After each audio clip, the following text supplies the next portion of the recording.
preservation of and increased access to the 92nd Street Y Humanities Audio Archives is generously funded by the National Endowment for the Humanities. I started to say that there's a sense in which everyone recognizes some things to be good, some things to be bad. And our problem is not to justify that some things are good or to criticize some things are bad, to explore again those sorts of questions. Our problem is slightly different. The question I'm asking is not really philosophy of values in the sense of how do you find out which things are good or which things are bad. The question that in the tradition which Rabbi Yochanan Mazaka asked his students, which path do you wish to choose in life, or of all the virtues, which would you choose? And he had 5 different students. Each one gave a different answer to the question, and then he weighed their answers. We're being a little more reflective and asking ourselves this sort of question. Over and above people saying some things are good and some things are bad, there have always been people who have said there is something of ultimate importance, something of transcendent importance, some area of experience or some activity, some sort of institution or some sort of domain in which I find ultimate value. With this, life is worth living. Without this, it's flat and tasteless. With this, human existence has some significance. Without it, there is no point. And people have advanced different candidates for this sort of ultimate value or ultimate affirmation or ultimate significance.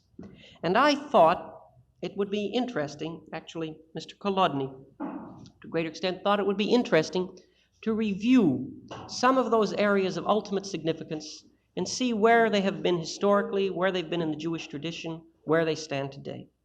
And this course calls for 4 such areas and then a general sort of summary. The first is history. People have sometimes said the historical domain, historical existence, is the area and the arena in which values are discovered which are ultimate. And to live privately, to live ahistorically, to live without a tradition or without an historical future is to live a life which is tasteless, which is not genuinely human. And therefore, one question would arise, what have been the sorts of theories, the sorts of attitudes which have been advanced by those who felt that history is a source of ultimate value or ultimate significance? A second such area, in some ways one with which one should begin, though I chose history as the first one for a reason which I'll explain in a moment, is religion. There have been some people who have said, because of religious belief, or because of religious truth, or because of certain religious rituals, or because of certain religious symbols, or because of certain religious significance or meaning, life for me has meaning, or life for my community has meaning. In the absence of this sort of religious activity or religious symbol or religious truth, there would be no ultimate significance to life, and naturally would want to explore this sort of suggestion. A third suggestion is art. And this, of course, an obvious one, that ultimate significance can only come from artistic activity.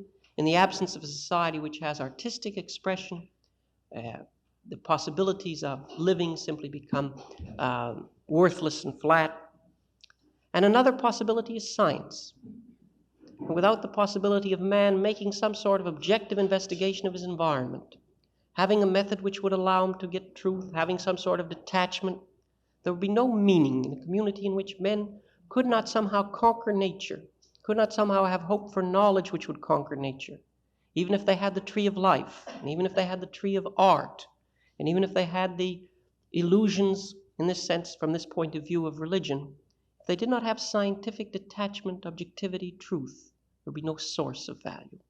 So I'm concerned with these different domains as domains in which people have often found not simply good things. No one would quarrel that art or religion or science or historical activity, social activity, have at times enriched life, but areas of ultimate significance. And I must say, I approach each of these areas with skepticism because I am skeptical, frankly, as to whether any one of them can offer the sort of ultimate significance which some people feel is a sine qua non, is an absolute necessity in order for life to be meaningful. Well, let's look at some of these.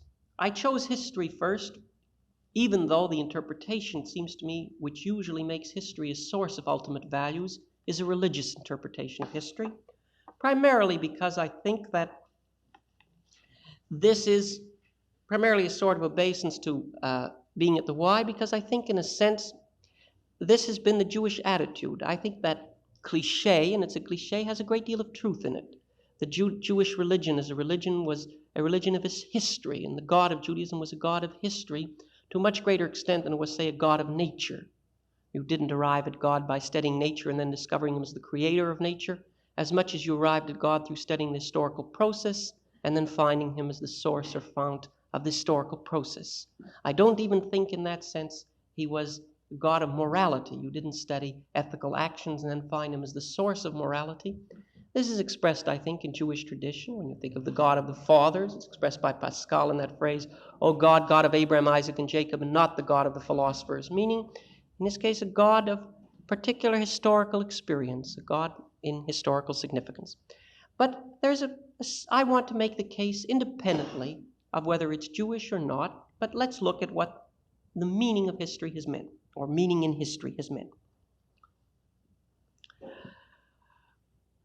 I suppose the simplest way of looking at it would be to say, what would it mean to say that history offers no meaning? Well, there are a number of questions.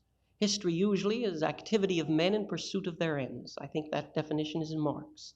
And therefore, if you didn't have collectivities of man, if man could somehow find happiness solely in his family or in his personal career, without any broader social units, in no case were a social animal, solely in his household and in his personal life, in his artistic life or religious life, but never in terms of historical collectivity, then, of course, history would not offer significance.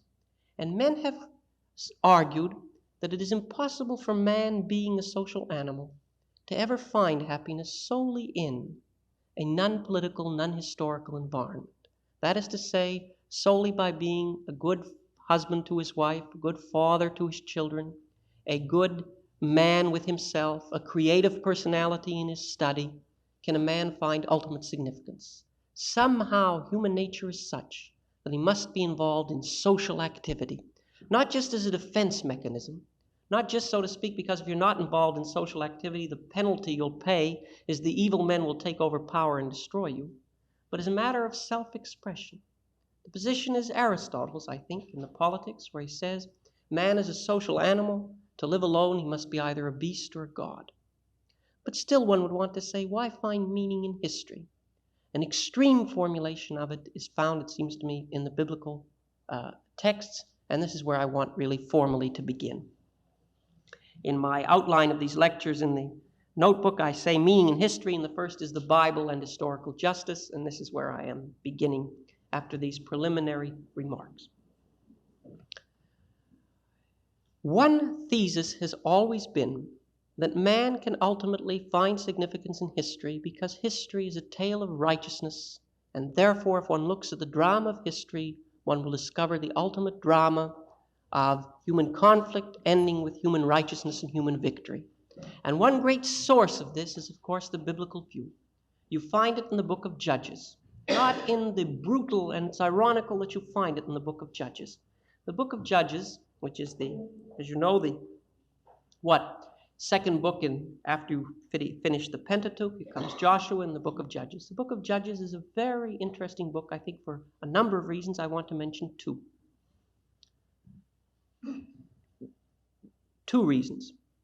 One reason is, in Joshua, history is told as a very lovely story. Joshua goes and he conquers all of Palestine and divides it up among the 12 tribes. Nothing could be nicer. And history is sort of a fairy tale happiness with everything working out nicely. But in Judges, history becomes a nightmare. Lo and behold, there isn't one king or one conqueror capturing the whole territory. The opening scene is one Jewish tribe fighting another tribe. The end scene is all the tribes decimating practically the tribe of Benjamin, so that if there will be children left over in the tribe of Benjamin, they've promised they'll never let their children intermarry with the tribe of Benjamin. The only way they can get out of it is by saying, well, if the girls go there in the fields and the tribe of Benjamin grabs them, then we won't protest to their marriage, and therefore the tribe of Benjamin won't be wiped out. There will be children in it. It's a bloody and bitter story. And it's a continuous story of war after war. And you see history not as the lovely myth or allegory, not as the tale of men advancing in pursuit of their ends, but of men struggling, conflicting, fighting wars which are meaningless and needless.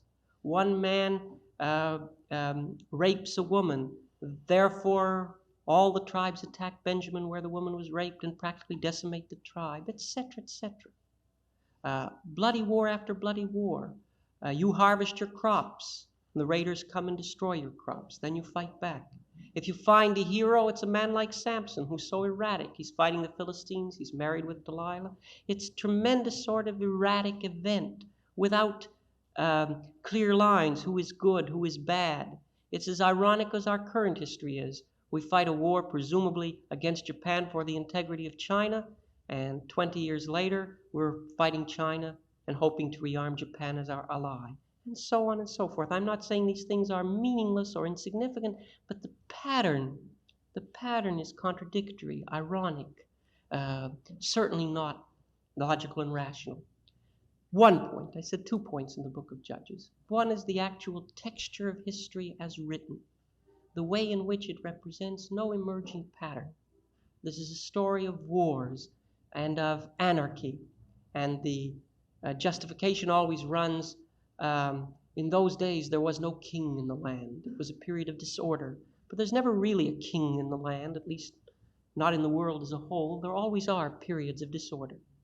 And the second lesson, which is ironic, is not in the text itself, but in the chapters at the beginning and at the end. At the beginning and the end of each of these stories, there's a pious sort of introduction, and at the end, a sort of happy story. What happened? At the beginning, it says something like this.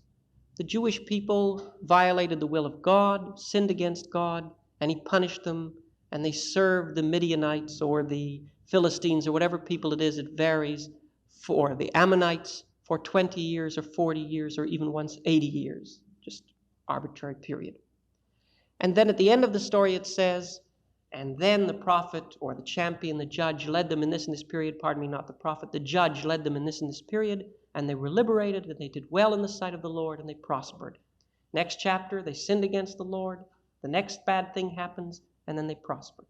I said there were 2 points I had to make.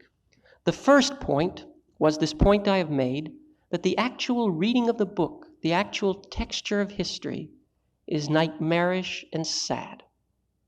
Murder and war. How does Joyce put it in Finnegan's Wake, which is his own nightmare of history? Oh, what a clash of wills gagging won'ts. You say the haves and the have-nots. The wills gagging the won'ts. Ostrogoths gagging fishy-goths. The Ostrogoths fighting the Visigoths. The oyster gods fighting the fish gods. The wars, Ostrogoths gagging fishy-goths. Oh, what a clash of wills gagging won'ts. Ostrogoths, gods gagging fishy gods. History is just a nightmare of struggle. And yet, there's an attempt to read ultimate significance in it. All of these bloody stories represent what? Human sin and therefore punishment, human righteousness and therefore redemption. There's a moral purpose in history. And the moral purpose is, he who sows correctly shall reap correctly. He who sows the wind shall reap the whirlwind. And here is the beginning. History is not just a nightmare. It's not just this texture of meaningless activities in which you try to hold your own. It's an arena in which if you act righteously or sagely or wisely, the results will be good. And if you act foolishly or evilly, the results will be evil. And we have for the first time the belief, not an independent historical belief, one would want to say a theology of history or religious belief, that history is an arena in which man finds salvation. That righteous historical action will result in a way of life which will be gratifying for all, an unrighteous historical action, a way of life which will be devastating for all. Now, this is a very remarkable belief. Remarkable belief precisely because it seems to go so much against most of what we know. It goes against the actual picture of history in the book of Judges, such a nightmarish period with no success emerging. And yet, there it is. And it begins, of course, the claim that somehow life is not just, and this is the point, isn't it? Life is not just man in a period in which history is always wars and trouble and fighting and so on. History is always that sort of thing. Man somehow can develop his private life, his private illusions, or his family life, and somehow build an oasis in this desert, which is history. It's a belief that the historical process itself, the historical river, can be so directed as to bring the ultimate oasis. The historical river itself can be such as to transform deserts into oases, to transform the nightmare of history into the dream of utopia. This is a remarkable thesis. Now, what happens to this theological interpretation of history? What happens to it in Judaism? What happens to it under any theological account? Well, a number of things happen. The first thing is that it ran into trouble, because look at what it's saying. It's a very, very simple claim. If you do act righteously, you will reap rewards in your historical career. If you act unrighteously, you will reap the punishment in your historical career. And then comes the test of experience. All right, what happened?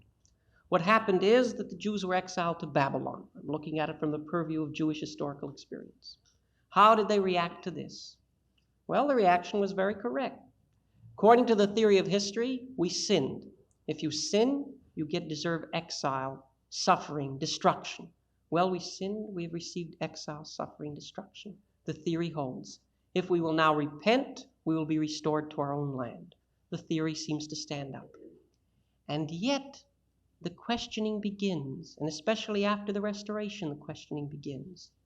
But if did Babylon do better? Why should Israel have been destroyed and Babylon be the conqueror? Or if you say Babylon is destroyed, why should Babylon be destroyed and Cyrus the conqueror? Is Persia that much better? Is it not the case that history is a record of power, and righteousness has very, very little to do with it? And you begin to get the disillusionment. So, for example, you find this dramatically in later works in the Bible. I will quote only two. In the book of Job, though the theme is individual, the case is clear. The theory argues that he who pursues righteousness shall receive rewards in history. He who pursues unrighteousness shall receive historical punishment. Job's argument is very, very simple. I pursued righteousness and received sorrows. Where is the justice in history? Where is the justice in the individual case? And the book, as you know, is honest enough to give him no answer, to simply say, where is the answer for man? Were you here when we created the world? And so on. And you find an even sharper pessimism in the later book of the Bible, Ecclesiastes. We're faced with a problem of history. What does the preacher say? I was the king in Jerusalem, he writes. No one knows whether this is our author trying to say these are the words of Solomon. A very famous scholar, Klausner, believes it was a later king of the Second Kingdom. But nonetheless, from the point of view, I was the king in Jerusalem. And what did I say? I saw, and I wish I should have brought along both the Bible and Ulysses to quote, but I regret that I didn't. Perhaps I'll bring some quotes next time to reinforce this. I saw that the sun rises in one direction and whirls around and comes back to where it was before. I saw, he quotes Theophrastes, that all the rivers run into the sea and the sea is not full. I saw, and he quotes, that the winds rise in the north and go down to the south and come back to the north.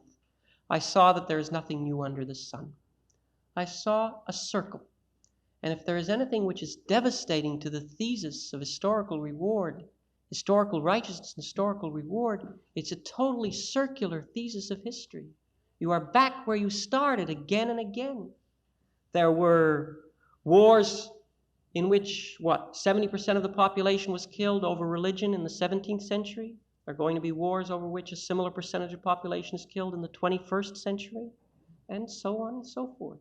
There was grandeur that was Greece, and the glory that was Rome, and the grandeur that was Paris, and the glory that was London, and so on. The perpetual circular of activities. Nothing is more pessimistic to this thesis. Now you could say, there has to be progress. You could say, well, people sin, repent. At least if they're righteous, they will triumph. Yes, but the theory says to you, there is a perpetual circle, nothing new under the sun. In that sense, there can be no redemption in history. If no matter how you build, you're going to end up with the same return of the same ruins, then history offers no ultimate redemption. I'm not arguing for a moment, that was my first case, that it's not better to live in New York City in 1965 than to live in some place where there's ultimate starvation in 1965 or in 1650. But from the point of view of a man who's saying that history will provide an ultimate meaningfulness to life, the ultimate circularity of history is just devastating. And even this isn't the total irony of Ecclesiastes, because he says at the end, and you know there is no meaning near the end, almost at the end, for the race is not to the swift, nor the battle to the strong, nor yet wisdom to men of understanding, but time and chance come to all men. Eit vapega kara l'chol ha'adam. And this is the most devastating indictment of a theory which would say we find significance in history. Because history is eight, it's time, and it's pega, it's accident, the brushings of accident. The man who would be president and the bullet hits this eighth of the inch rather than the eighth of the inch the other way. Pega really doesn't mean accident. There's no word in that sense for accident in Hebrew. They've had to invent one in modern Israeli Hebrew. Te'una is the word they use. But pega means something brushes by, touches something else. Time, the translation is accident. And brushing bys happen to all men. And if this is the case, if the race is not necessarily to the swift, why? Because he can hit a pebble. Wisdom to men of understanding, why? Because life is too erratic. Then what significance is there to history? And we have this terrible irony in biblical texts. On the one hand, we have the ultimate thesis, which is the Jewish thesis, which I myself think in some ways powers even 20th century Jews who are irreligious. The belief that history is an area in which men can achieve redemption. That it's not sufficient to say, I will do it through art, or I will do it through nature, or I will do it through my religious practice, but you must achieve it in the arena of social activity. This is a dogma, it seems to me, practically of Jews or of liberals, and I think this is what I'm saying has something to do with Jewish involvement with liberalism. And yet, in its extreme theological interpretation, goes back to the biblical work, where you say, when faced with all the grotesqueries of the civil wars among the tribes and the wars among the tribes of Israel, unsuccessful, inconclusive wars among the tribes of Israel and the other tribes, yes, but what? Who can doubt that through all nature one unceasing purpose striveth? This is the finger of God realizing that historical righteousness is achievable.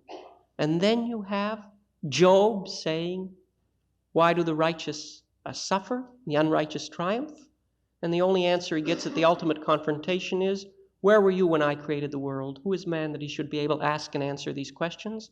And then you get the tremendously ironic Ecclesiastes saying, it's all circular, and anyhow, the race is not to the swift or the battle to the strong, but time and chance come to all men.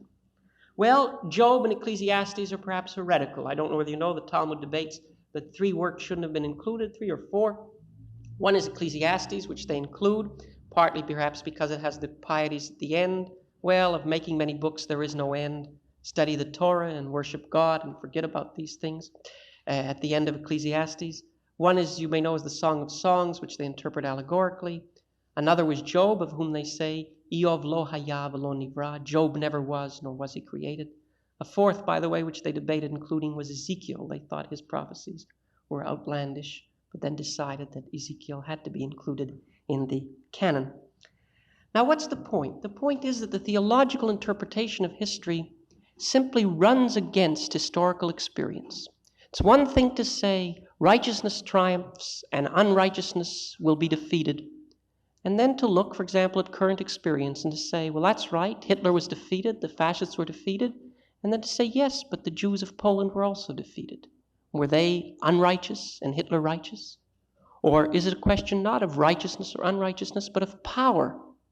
And if history is the question of power, if it's not righteousness, but Ostrogoths gegen Visigoths, wills gegen won'ts, if it's just war, brute struggle, then of course one cannot find in that ultimate significance. And this is the conflict, that history on the one hand is an arena of achieving righteousness, on the other it's either a dreary circle, a meaningless activity, or brute struggle. And how does one resolve this? The resolution of later Judaism to a great extent was to turn away from history, to become not the religion of history as much as the religion of law. The resolution of Christianity to a great extent was to turn away from history. Ultimate salvation was trans-historical. In Judaism, the way this was done, as in Christianity, was to stress the afterlife. In this life, perhaps righteousness is unachievable. The afterlife or the day of judgment will resolve the problem. In this life, in this domain, perhaps righteousness is unachievable. The Messiah, son of David, will not come and achieve historical righteousness. The Romans will win. But the Messiah will come at the end of days and achieve historical righteousness. But you see, this already represents disillusionment with the possibility of man achieving righteousness in history. If you have to wait for the Messiah, if you can bring the Messiah, you believe in historical redemption. But if you have to wait for the Messiah, and if the Messiah's coming is beyond history, then of course history is not the activity in which man pursues his goals to success. And what one finds, of course, in later Judaism, in post-biblical Judaism, is a giving up on the possibility of finding salvation through history. In the medieval Jewish historians, as in the medieval Christian historians, this world is not the place of historical justice. This world is not the place of historical justice. Shevet Yehuda, the medieval historical work, this world is the valley of tears. It's the place where the strong eat up the weak. Machiavelli's case, how do men live on land historically? And his answer, as the fish live on the sea. And how is that? The big eat the little ones up. And what do? You try to survive. And it's this period, it's this motif which becomes dominant. Well then, is God unjust? Is there no God? Well, God himself is in exile, as the Kabbalists say. Or the Messiah will ultimately come. But until the Messiah comes, there's no hope in history. Such, at any rate, is one theme. And you discover Judaism switching from being, to a great extent, a religion of history to emphasis upon it as a religion of law, or religion of mitzvot, a religion of commandments, or a religion of emotional experience, waiting for the Messiah, but not a religious belief that historical righteousness can be achieved through human activity in reshaping man's historical destiny. Nonetheless, the modern period is very interesting precisely because, and now I switch from the religious to the secular, one has a reshaping of the religious theodicy in secular terms.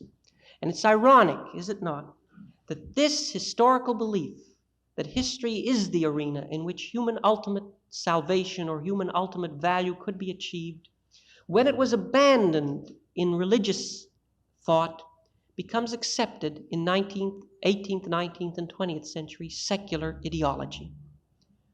Augustine already abandons it, you see, the Christian saint.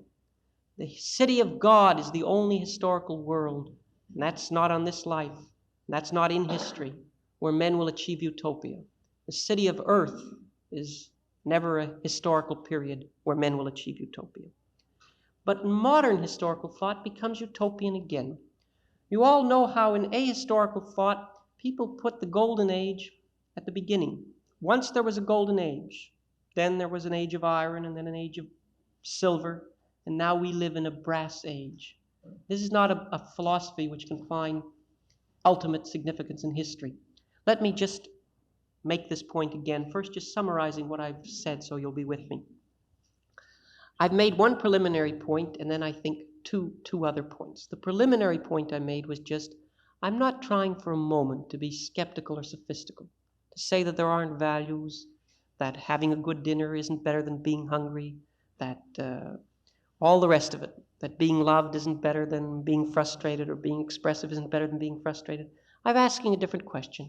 I'm asking not are there values, but is there some domain in which people can find a sort of overpowering, overarching, ultimate significance? And then I've said that people have advanced some domains, and the one such domain has been the domain of social and historical activity. That in his contribution to the historical future of the race, or the historical future of one society, one can find an ultimate significance. Now, I then said that this view was already present in religious thought, particularly in the biblical thought, where the area of ultimate significance was not simply worship, For example, by going to the temple and offering sacrifice, one would find ultimate significance. Or not ethical life, meaning by being kind to one's neighbors, one would find ultimate significance. Or private life, or artistic expression.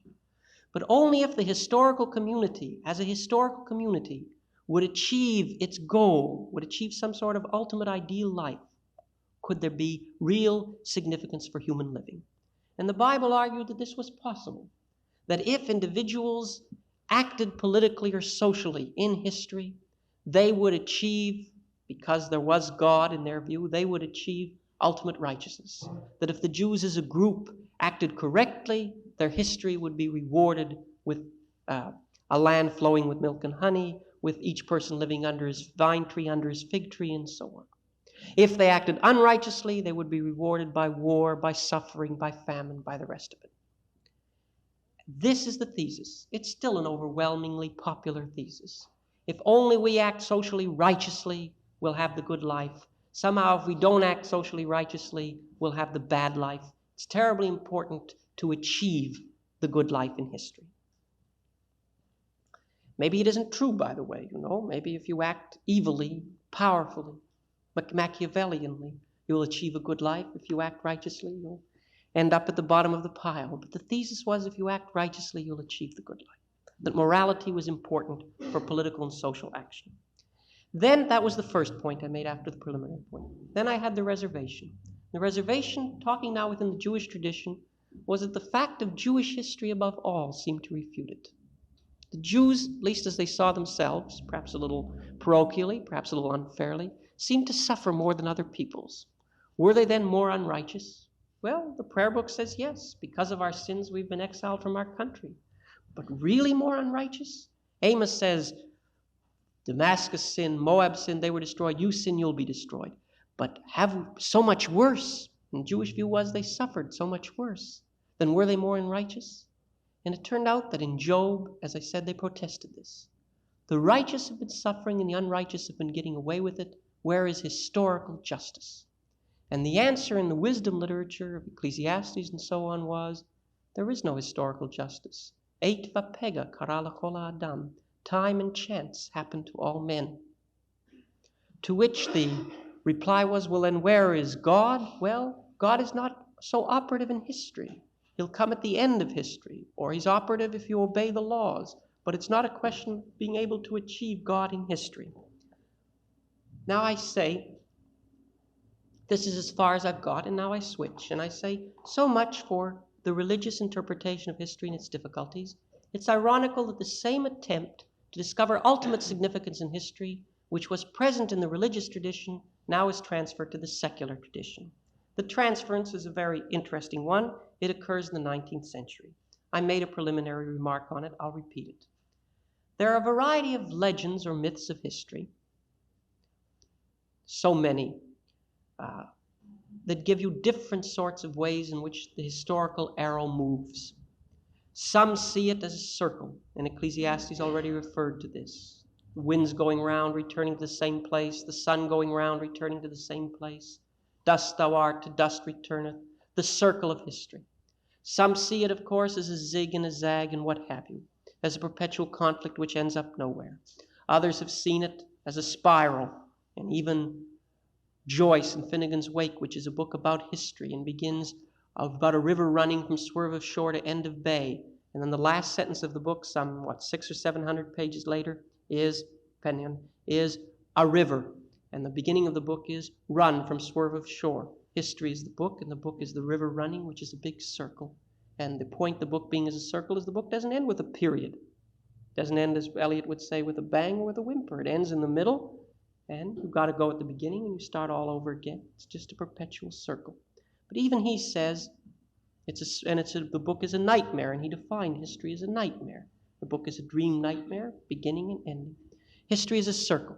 But one of the most interesting attempts to see history is not as a circle, but as a descent. And this is the point I want to mention. In so many of the classic legends, the first age was the Golden Age, which then became as I said, the Silver Age, and then the Iron Age, and you live in the Age of Brass. On such a view, you do not find ultimate significance in history, because on such a view, what you find is, if man is going to have ultimate significance, it can't be in history. He lives in an age of brass. It has to be through what? Defying history and building a life for himself against history. But history offers him only the brassness of the age. Things are getting worse all the time. In the Talmud, this is expressed once when they say, for the Jews, things are always getting worse. You know, God once spoke to man, but if God would speak to Moses, no one speaks to us. And therefore, he was close to the first rabbis, but we're the Acharonim, we're at the very end. If they were men, we are babies. If we are men, they were some sort of supermen. History is getting worse all the time. Now, for a variety of reasons, which I think have to do with biology, which have to do with the emergence of capitalism, which have to do with all sorts of things about which I know very little, in the 19th century, the dominating myth of history became, did it not, the evolutionist myth. If you looked at any activity, you would see that things began small and got better. So if you looked at the beginnings, you looked at the worse. And if you looked at the later, you looked at the better. If you looked at human species millions of years ago, you'd begin with reptiles and so on. If you look now, you looked at man. What a wonderful progress, the evolutionary progress. If you looked at development in any case, things always got better. And under this dominant motif, you could look at any phenomenon. You could look at Jewish religion, for example, which was one of the favorite things to look at. And you could say, once they had to be polytheistic, then they had to believe in primitive Yahweh, then they believed in a more universal Eloah, then they came to an even better religion, prophetic or Deuteronomic religion. Things always got better. Now, this is the remarkable idea. It's in some sense an almost naive idea, and yet look at Browning's poem. Who can doubt? He puts it rhetorically. Always, whenever you get a rhetorical question, the answer is always to say, somebody says, of course that's true, or asks a rhetorical question. Point is, probably the reason to put the rhetorical question is he's afraid to put it factually. Let me explain. Browning says, who can doubt that through all nature one unceasing purpose striveth? And the obvious question is, what's so surprising? I can doubt it. Do things get better day by day? Who can doubt that through all nature one unceasing purpose striveth? But Browning believes in this evolutionary progress. In the 19th century, I think, is captivated by the idea of evolution. And Lewis Morgan discusses how the Indian nations arose, and it had to be through evolutionary steps. Comte writes about the history of the mind, and it had to be from an age of myth and theology to an age of philosophy to the age of science. There's always progress. Now, if this is the case, then what do you say? You have to say that there is ultimate significance in history. Why? Because no matter what happens, it works out for the best. World history is world righteousness. If A suffers or B suffers, that doesn't matter. There is some ultimate historical righteousness working out the purpose over the long run. And what you discover is not in the book of Deuteronomy and not in Christianity, but in Hegel, for example, it seems to me, and other sorts of thinkers of the 19th century, the belief that history is a guarantee of righteousness because no matter how bloody it seems to be, if you look at it large scale, a great evolutionary process is taking place. So Hegel can say, I look at it large scale, and I see that in ancient Oriental society, the most wonderful, important thing is there was master and there was slave. And the many and the slaves were slaves, and the one and the king and the despot was free. And then I see that there was a great evolution from this. And there were several who were free and others who were slaves, but there was a conception of individuality and of citizenship. I'm oversimplifying, and there are people in the audience who can correct my oversimplifications. But essentially there was progress from the one master and the many slaves to citizens. So you had progress from the Oriental state, which was a despot, to the Greek city-state, which was a sort of aristocracy. And now we're arriving at the modern Christian nation-state, of all things, for example, at Prussia, where every person will be free. No one will be a slave. Everyone will find his freedom in the society. And to that extent, for example, there is historical progress. And all you have to say is, though there is conflicts, they always will be synthesized. If history is a war of Gog against Magog, Ostrogoth against Visigoth, yes, but the end of history is the synthesis of conflicts and the resolution. And the conflicts are necessary in order to achieve the resolution. You look at the conflicts and you say, what are they? And I say, well, you can't make an omelet without cracking eggs, and the cracking of the eggs and the blood and so on is just the necessary things that have to be done. You look at the book of Judges and you say, what a terrible series of stories. Political assassination after political assassination, war after war, and the moment the war is won, all the groups quarrel among themselves. Somebody else looks and says, this is the bloody turmoil out of which the nation arose. If only you look at through the conflicts, the synthesis is arriving. Well, all right. Hegel looks at it this way. And in a sense, he says world history is world righteousness. And one can read the finger of God in history because this process occurs. Now, I don't think there are too many Hegelians, but the popularization of Hegel's view was, I think, the ultimate refinement in modern times of the philosophy of history as meaning, and it occurred, as we know, in Marxism. And let's just review some of the theses which are relevant here. I think the most crucially relevant case is to say that history of mankind, despite its struggles and troubles, and Marx lived at a terribly brutal period in capitalism, and describes this working day for children of 19 hours and so on, was a period in which progress was inevitable. Not because people were good, and this is the irony, not because the capitalists are good or because the workers are good, but simply built into history is the fuel, built into the material of history is the fuel which guarantees that things will work out better.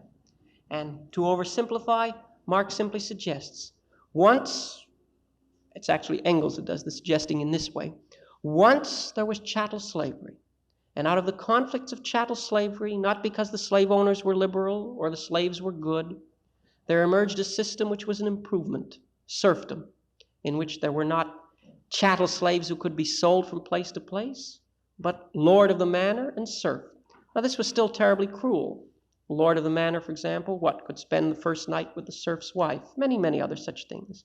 But still it was historically an improvement. Serf could not be sold off his land. There were mutual relations. And out of the conflicts between lord of the manor and serf, and the runaway serfs who joined the guilds, and the lords of the manors who got money to invest and became capitalists, or the king's retinue that had money to invest, or the townsmen, not because the lords of the manor were good, or because the serfs were enlightened, but simply out of the conflicts of their interests, there emerged something new, namely wage slavery and capitalist owner. And as Marx puts it, and not because the wage slaves or proletariat are good men or decent men or remarkable men or religious men, or because the capitalists are beneficent or guilty, but simply out of the conflict of capitalists and proletariat, there will emerge a new stage of human history, one in which there will be equality and greater fulfillment, less human alienation, greater creativity. Now think of the scope of this dream. History is an area in which men can achieve their goals and indeed will ultimately achieve their goals. The machine of history is ultimately progressive. You look at this for a moment and you almost laugh. You say, why should history be so progressive? Why should it be continuous redemption of alienation? I don't say it goes from gold to silver to brass to iron, but to get better all the time. You know, if your slogan, things are going to get better all the time, ultimately, in the long run. Why? Well, you say, but it's going to happen, inevitably, because of these conflicts. You look and you say, I once went to Spain, and the part of Spain I was at was not a particularly cheerful part, and so on. And then you went and they show you the caves in Altamira, and that's why that part of Spain is not particularly cheerful, because for many, many years Franco was acting against that part, which was considered more disloyal. It's northern part there, near Balboa. Altamira, and you see the paintings. And I don't know how many thousands and thousands of years old these are. Cavemen painted them. Men were shorter, it's true. You have to stoop down to see them. The light in those days wasn't as good. You're better off to see them by half-darkened light. But the paintings were magnificent. And I don't know, this is not too many miles away from Guernica, and you think Picasso painted the bull of Guernica. These are paintings of bulls and bisons on the ceiling. There is no way, it seems to me, of saying that Picasso's painting of the bull of Guernica is a better painting than the caveman's painting. Why should one believe that one is better than the other? Or what Guernica reflects, men bombing a town which has no way of defending itself, is a better quality of life than the cavemen did if they huddled together in that cave and prayed that they would capture a buffalo or capture a bison and painted it so beautifully on the wall. Why should history, perhaps it is better, we're taller, we eat better, many other things, but why should history be ultimately progress? Well, Marx's answer is it's built in. And if you say, but surely it's not progress in those particular details, the answer, of course, is yes, that's true. I do not maintain for a moment that the Cathedral of St. John on 110th Street is a better work of art than some cathedral built 700 years ago. But nonetheless, simply because it reflects a different stage in human history which has overcome the conflicts of the previous stage, it represents in some sense a progress of human self-consciousness. And therefore, in history, human self-consciousness has become more aware, contains more things than it used to, and to that extent has achieved greater freedom. And therefore, whether things get better or things get worse, in the narrow view, in the long view, simply because man will have lived this, will have added it to his self-consciousness, his life after this will be more meaningful. So that every stage in life, simply because it's built upon the conflicts of the previous stage, will be an improvement. Now, this is in many ways a very exciting view. And as one knows, the view that history is a conflict in which the resolution of the conflict will result in a better stage of quality of human life is one which has captured human imagination in area after area of the world which felt downtrodden. China, Russia, some of the emerging nations which are quasi-Marxist, in each case. And yet if we examine this view, what do we see? Well, I think we can say two things. We can see, firstly, that in a very real sense, it is the God that failed. And that's an ironic title by ex-Marxists. Why? Because the belief that in historical activity, human beings could find ultimate significance doesn't stand up when you recognize that the particular warp and woof of the historical activity is still as bitter, is still as immoral, is still as unpleasant as ever it was. So knowing, even if it were true, even if it were granted, that knowing that out of this turmoil for a century, there would then emerge a better society, does not mean that the present price to be paid is worth it in the sense that it affects the quality of life and gives an ultimate significance to it. The utopian quality, the belief that somehow in the ultimate it will be better, simply is insufficient, it seems to me, when the price that's being paid in the present is so horrendous. And this is one of the things which arose. To say you can't crack omelets without make omelets without breaking eggs is one thing. When you have to not only break eggs, but so to speak, kill the chickens and kill the goats and kill the human beings, then the price becomes so great that the illusion of progress is not worth the immediacy of suffering. And I think this is one thing that has happened to Marxism that has robbed people's belief in the ultimate significance of it as an historical view. And the second and most, I suppose, difficult position is simply, though this is not quite relevant, but I'll introduce it and then come to my conclusion.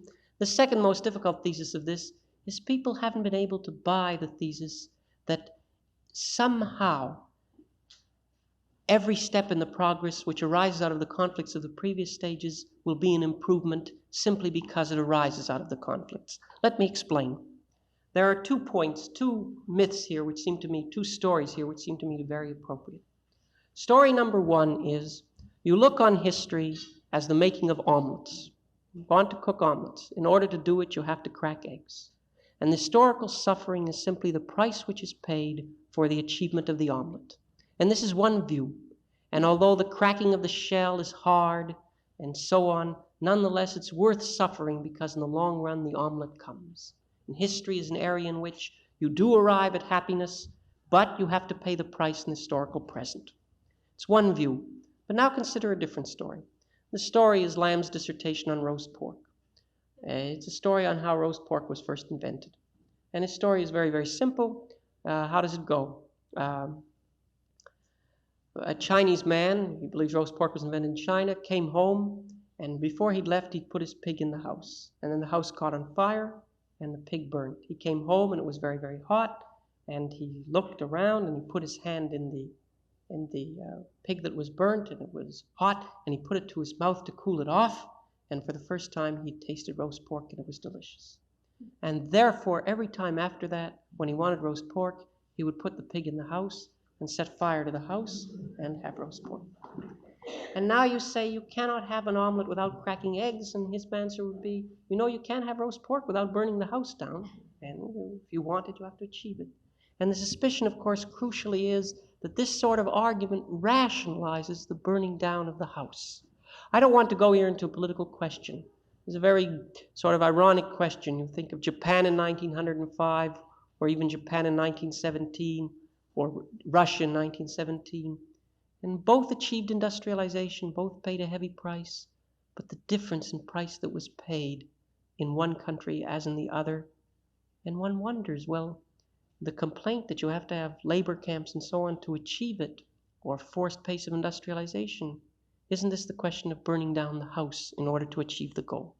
But that is not my point. My point is a different one. My point is, what happens once the utopia, alleged utopia, is achieved? And the recognition is that the alleged utopia is never pleasant, that always then you have to face up to the same sort of social problems which you had to face up to in the beginning. That is to say that man, for some reason, is so created with his discontents that he will never find a sort of realization in history. And this begins to be the theme with which I am touching at. One wants to find ultimate significance in historical values. There were a variety of ways which were suggested. One was if one had a belief that history was ruled by divine righteousness, so that righteous activity would lead to some sort of utopia which would be total. And I suggested that the progress of history, of a religious community at any rate, seemed to vitiate this. Another suggestion was that evolution was almost inevitable, so that if one achieved evolutionary progress or participated in historical progress, the goal would be worth it. And the suggestion here is that this simply becomes a rationalization for historical brutality. What then is left? Well, the suggestion is left, but still one can achieve historical significance which is meaningful, historical significant ages which are meaningful. And I would suggest why. And the answer would be because there are such things as better societies. And the answer would be, but the quality of life for the human nature is such that boredom in the better society, problems which arise in the better society, make even the best society not necessarily happier than the earlier society. This is the problem I'm raising. I'm asking the question of whether, if you take any sort of criterion of historical progress which is usually advanced, the quality of life is necessarily better in the allegedly advanced society than in the previous one. And I'm suggesting that for a variety of reasons, it seems to me that it's not. That life on a kibbutz, let's say, which solves a lot of social problems, develops its own discontents. That the entry of the Negro into the full Southern society, which is such a desirable struggle in America, would simply raise a whole new set of problems. Well, you say, yes, but sufficient to the day are the sorrows thereof. Yes, but the point of view we're arguing with is one which says the very achievement of the historical goal is somehow ultimately satisfying. And what I am now suggesting is no historical goal gives that sort of ultimate satisfaction. What then must you do? Well, one of two things. You must either find ultimate satisfaction in something other than historical action and the belief that an historical utopia can be achieved, or you must settle for something less than ultimate satisfaction. You must say, there is no ultimate significance to this. I don't know how long it'll last. It is not the divine historical record. It's simply for the felt quality of life a little better. Now, people who are willing to give that sort of answer, all right. But for some reason, there always are people who say, I want something more than that. I don't want to know that the gross national product, which last year gave an income of $2,200 a year, will next year give a per capita income of $2,350. I want there to be something more significant. I want to know that last year there were these many cars, one in 1.9 person, next year 1.5. I want history to represent some sort of ultimate achievement. And I'm suggesting that the materials I have given seem skeptical, because whether from the religious tradition or from the secularist tradition, by that I mean the Hegel-Marxian tradition, in secular thought, or the Deuteronomic tradition, Judges' Deuteronomic tradition in biblical thought, there seems to be no way of saying that history offers these sort of ultimate reward. And so I'm saying two things in conclusion, and then I'll throw it open for question and discussion. Point number one is history seems not to offer these ultimate values because no matter what the stage of historical progress, the human problem seems to arise. Some people call this the doctrine of original sin. No matter how perfected the society can be, human discontent, human boredom, human ennui raises a series of problems which qualitatively seem comparable to the earlier set of problems. And I'm suggesting a second answer, which is that for those who want history to be an ultimate sort of significance, the fact, this first fact, namely that historical living somehow always has its discontents, means that no ultimate significance can ever be achieved in historical activity. Therefore, if one approaches it with certain skepticism and say, well, still it's better to have, instead of 200 million people dying of starvation over the next 20 years, 60 million people, that's one thing. But if one says, yes, but there will be an ultimate salvation through historical activity, well, what I have suggested has been a certain skepticism. And yet, of course, human beings say to live alone, to find salvation not in historical process, to say I'll find salvation through my religious monasticism, go off in some sense, or I'll find it through artistic activity, or through private life, or through knowing more about science. This seems not to be the domain where one should. The domain seems to be the social domain, the achievement of the community, the mastery of the public life. And yet the mastery of the public life, as we well know, seems to be the domain of power, the domain of compromise, the domain of partial solutions. Well, I end on a very partial solution, a very skeptical note. Perhaps, though, that's a good note to contrast with if one only would think of what the dreams and the vision, the dream of reason or the historical dream is in the works I referred to. And let me just summarize them in conclusion, because this is the substance, apart from my own view, of doctrines of meaning in history. First, a biblical belief that divine righteousness could be achieved in human history, so that, what Blake's poem, we shall build Jerusalem in England, the whole point is so that on the historical arena, there could be a society which would be totally righteous and human beings could achieve it. And I suggested that this is the theme of the book of Deuteronomy, and it's the theme of the book of Judges, at least in the anecdotal notes. Then I say that an evolutionist theme, make it only the three, an evolutionist theme supplies the same thing. Though the thing is bloody, though it's partial, though it's gradual, though it's blighting, though it misses here and misses there, there's a continual purpose striving which achieves ultimate significance in history. We don't see it. God's ways are not our ways. We don't see it, but it's there. And thirdly, of course, I suggest the doctrine that through bloody successive revolutions of historical necessity, an ultimate egalitarian and utopian society is achievable, and that each stage is simply a greater growth in human self-consciousness, in human overcoming of oneself, is a third way in which history seems to be an ultimate sort of vision. The question we really ask is, what is the dream of history? And there's a very humorous conclusion here. James Joyce wrote 2 novels about history. Actually one, Finnegan's Wake, which I've already quoted, which begins river run from swerve of shore and ends with the river, in which history is just a circular nightmare, and the book is the story of a nightmare. In an earlier book, Ulysses, he has his hero. He's a very romantic man. He's named Daedalus, the great inventor who wanted to fly.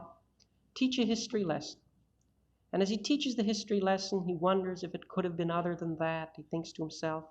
And after he teaches a history lesson, he speaks to the principal, Mr. Deasy. And the principal says to him something anti-Semitic, as a matter of fact.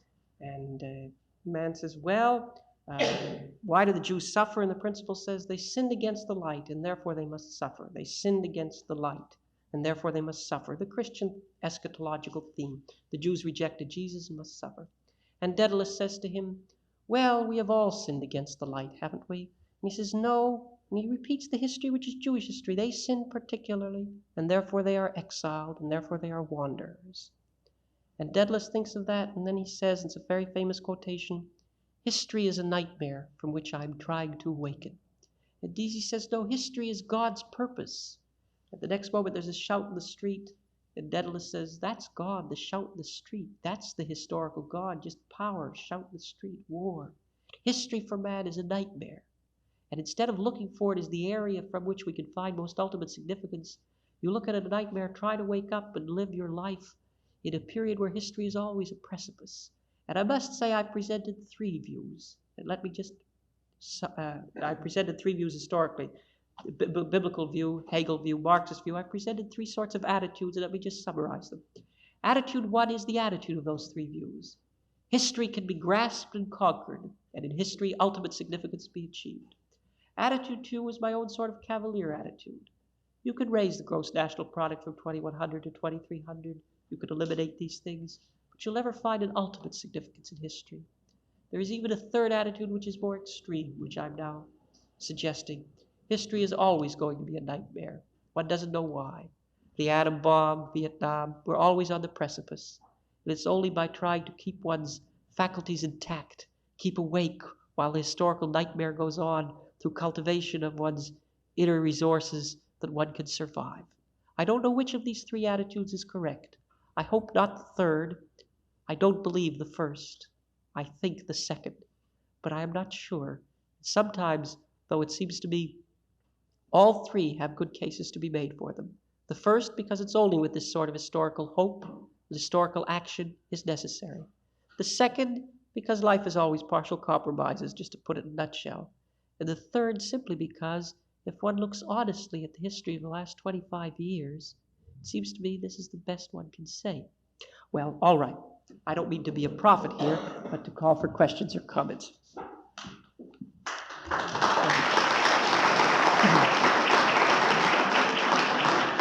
We have about 6 minutes. I will try to allow, we started about 5 minutes late too. I'll try to allow about 15 or 20 minutes. Is that all right for questions each time? Are there questions or comments? Yes.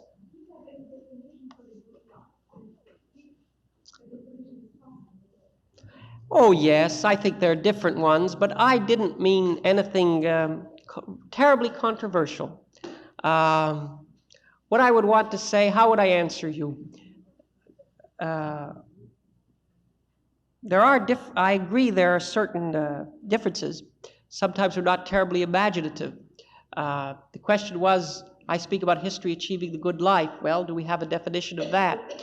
One way I would say is simply have everyone here write down about 7 or 8 things, and then just see which are named most. And I don't think I would quarrel with them, you see. They would all include certain common things. I don't think we have too much trouble on that sort of commonplace level. We would agree, I think. Human beings maybe aren't imaginative on goods or bads, but I think we would agree to that extent. Good night, Mr. Feldman. Are there other questions or comments? Yes. I'd like to take issue with some of the things you said. Please. With your cavalier attitude toward history and the nightmare attitude toward history. And you said with the optimistic, with a little optimism in history. I think that you have to look at the alternate to the optimistic view and see what you get. You get, namely, the cavalier attitude, which is very dilettante, very cavalier, and so we'll just put it at its value, cavalier. That's how valuable it is. And we'll take the nightmare attitude. It's a nightmare. Now, why live with either of these two attitudes? Therefore, if we take a look at the opposite, that is, what are the alternatives to an optimistic view? We have to be faced with complete suicide. I mean, we might as well find it just as you said, like unpalatable, tasteless, indifferent. Now, I'm also surprised at the fact that we left out what really is the value of history. The value of history is the heritage of history, and the culture of history, the culture of men. Now, if you say that today we have no improvement again over cave paintings, that could be so, but I don't think we have to be cavalier about the quality of enjoyment of millions of people who can appreciate things technology and in science, which have produced people like Freud, Einstein in our age, a tremendous acceleration of knowledge which is accessible to all of us, and which is most obvious, and to Jeremiah crying in the wilderness achieves nothing. I mean, I see that history is a very, very wonderful thing. The more you see of it, the more you appreciate it, the more you travel and get the sense of history, the more you get the dimensions of man, the more you see the range of man, the scope of man. And I think that this is what history gives you. Furthermore, All right, I think I want to allow one more person to. Is all right. I think that's a very good statement. And I think it's a very, very good statement. I really do. I think I should allow one more question afterward. Otherwise, we can let you to conclude. It's just a question here of time allotment. I'm tempted to answer at length myself, which I'd have to not do because I read, saw 3 points in what you said. And I agree partially with each, and I also disagree for that reason partially with each. And I'll stress the disagreement, if I may, though I share some. The first is, what are you left with as an alternative? And your point is a very strong one, namely, not what is true about history, but what attitude should we adopt to history? You say, if you adopt the attitude that it's a nightmare and the best you can hope for is to somehow defy with Promethean constancy the evil of the historical process, or if you defy the attitude, well, you can achieve partial gains. But you should instead have the other attitude of optimism, progress, of inevitability of progress. Well, attitude of optimism toward the historical process. Well, it seems to me that what you are suggesting, and here you want to clarify it, maybe you don't want to go that far, is what, as we'll see next time, Freud calls an illusion. That is to say, believe in progress in order to achieve it, where your belief in progress is not that you genuinely believe it, but that you think, some sort of wishful thinking, this is important to believe. I will say, hurrah for history, because then something will be done. But I'm not really saying history is good or something like that. Now, I think that this is true, namely, that it very, very often achieves historical progress to have such an illusion.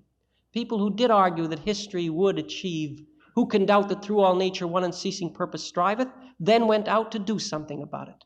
But there's also the risk. And the risk is this belief that problems can be solved historically leads to such grandiose programs of social change that you begin with the historical wishful thought and you end with the brutality. And I simply say, look at the great historical illusions of our time.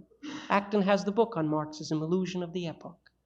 Things will get better because if they get worse out of the conflict, better will arise. Therefore, you don't act prudently, cautiously, what you called, I called, cavalierly, in this sense of not having ultimate faith. And the result was the achievement of such gross historical action as to lead to the worst sort of historical disaster. So that's the risk, the wishful attitude toward history, also its promise. I don't know. In the 18th century, men had this optimistic hope and achieved great things. For some reason, most of the history of optimistic revolutions in the 20th century, I think, have not worked out so well. There's been a certain disillusionment in that sense with this attitude. Perhaps we shouldn't be disillusioned. Perhaps we should be more cautious. The second point where I agree with you totally is the value of history in terms of tradition or heritage. But here is my point, and it's a little bit of a logical point, but it's this. There are 2 questions here. Assume one says, I believe in this historical tradition. It doesn't matter what it is. Then you ask yourself this question, do you believe in it because it is good, or do you believe in it because it's historical? In other words, you say, I believe, and you name the tradition. I believe in the tradition of modern art. Do you believe in it because it is a tradition? If so, that's meaning in history. Or do you believe in it because it has intrinsic worth regardless of its history? If that particular thing popped, so to speak, tomorrow out of the sky, it would still be worthwhile. Now, my point is, if it's the latter, as I think it is, then it's not the history which is your claim, but the particular value of that thing. It's not tradition qua tradition, but what that particular tradition is. Some historical things are good. Some historical things are bad. Therefore, it's not that they're historical that makes them good or bad. It's the other values they have. And I think, therefore, I agree with you on the second point. I would simply say, if it's an artistic tradition, it's because it's a good of art. If it's a scientific tradition, it's because it's a good of science. The third point that you made, and this is the most interesting one, and here's where the mood comes, is at one point you said, but the more we learn, the better we are. The more we know, the more history moves, the better it is. And this is both the truth and the half-truth, it seems to me, of this whole position. It's the truth, particularly in Marxism, that every experience suffered is a growth in self-consciousness. So Bad says, I went through hell. And then you say, and after you emerged from hell, if you still lived, something has happened. You say, yes, I now see my experience from the vantage point of one who's gone through this. And it's been enriched and deepened.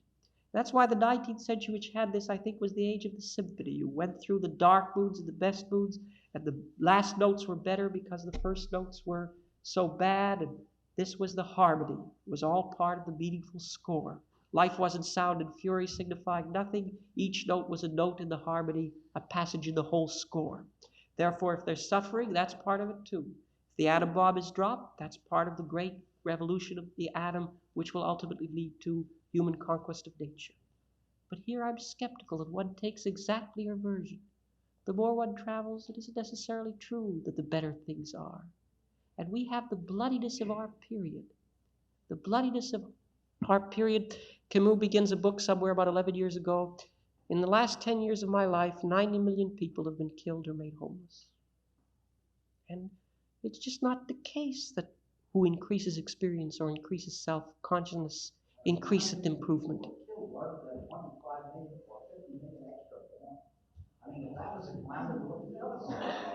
I agree, but then you're back to the second point of view, that history is a balancing. Something's good, something's bad, but it's not all the record of optimism.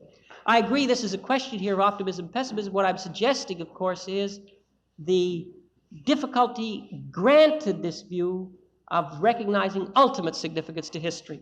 Well, I'm afraid my answer took us past 7:30, and we can continue next time.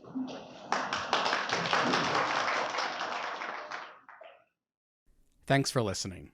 For more information on the 92nd Street Y, New York, and all of our programs, please visit us at 92ny.org.